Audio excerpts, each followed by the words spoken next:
Entrevista a Antonio Piñero por Gabriel Erdmann en la revista Espectros, del año 5, número 6 de Buenos Aires, en Argentina, con página web www.espectros.com.ar y antoniopiñero.com, espacio currículum.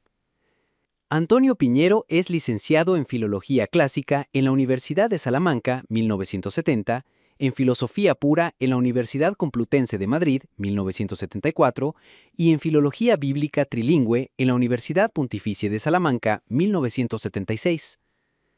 Doctor en Filología Clásica por la Universidad Complutense de Madrid, 1974, en la que ha desarrollado toda su carrera docente como catedrático de Filología Neotestamentaria, Filología Griega, desde 1984 hasta 2011. Durante su formación académica disfrutó de varias becas en Alemania, Humboldt y en Londres. Investigador incansable y prolífico, sus obras son fruto de largos años de investigación, actividad en la que continúa. Es uno de los mayores especialistas, tanto a nivel nacional como internacional, sobre cristianismo primitivo y judaísmo, Nuevo Testamento, apócrifos del Antiguo y del Nuevo Testamento. La foto fue tomado del sitio misteriored.com. Para mayores referencias, ver su currículum en www.antoniopiñero.com, espacio currículum. Gabriel Erdmann es profesor de Historia del Instituto de Educación Secundaria número 1 Alicia Moreo de Justo.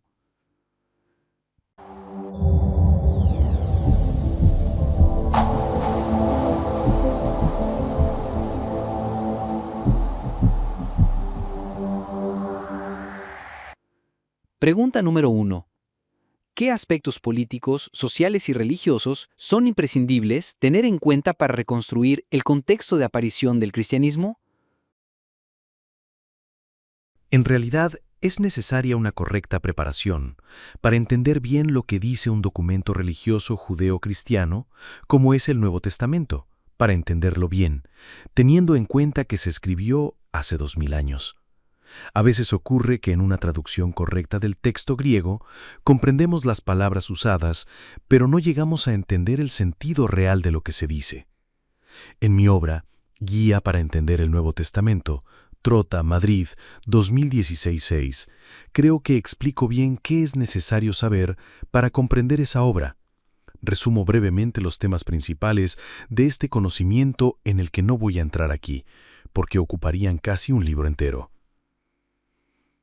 Ante todo, es preciso conocer el entorno histórico del Nuevo Testamento, la situación política en la Palestina del siglo I, algunas peculiaridades de Galilea dentro de la historia del judaísmo del siglo I, la situación jurídica de los judíos dentro del Imperio Romano, el proselitismo judío en esa época.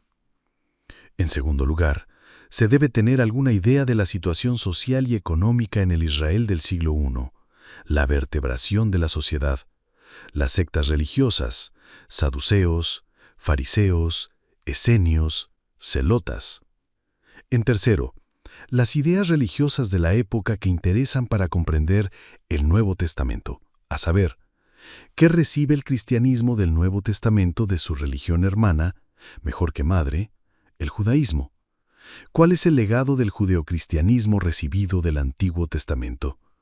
El legado de la literatura religiosa llamada apócrifos del Antiguo Testamento. El pensamiento religioso de Filón de Alejandría y su posible influjo en los autores del Nuevo Testamento. Como complemento, el conocimiento de las obras del historiador judío Flavio Josefo parece también indispensable.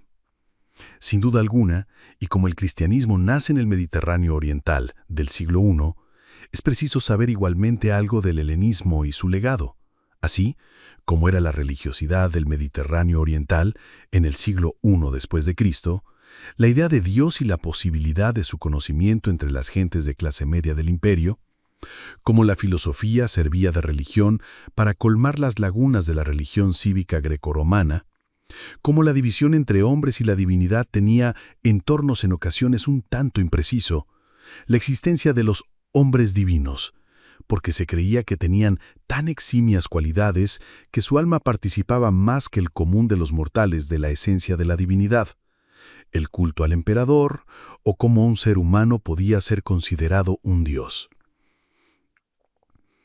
No menos importante es conocer las concepciones acerca del mundo ultratumba que se albergaban en aquella época, la religiosidad de los cultos de misterios, y muy especialmente es preciso tener ideas claras sobre la gnosis, bien de la atmósfera gnóstica de la que participan muchos creyentes en una divinidad única en el Imperio Romano, a pesar del politeísmo. Conocer las ideas básicas de la gnosis y su origen, junto con las consecuencias para la comprensión del Nuevo Testamento, me parece básico. Por último, diría que no está de más tener también algunas ideas sobre los métodos que la historia y la literatura emplean hoy para estudiar y entender el Nuevo Testamento.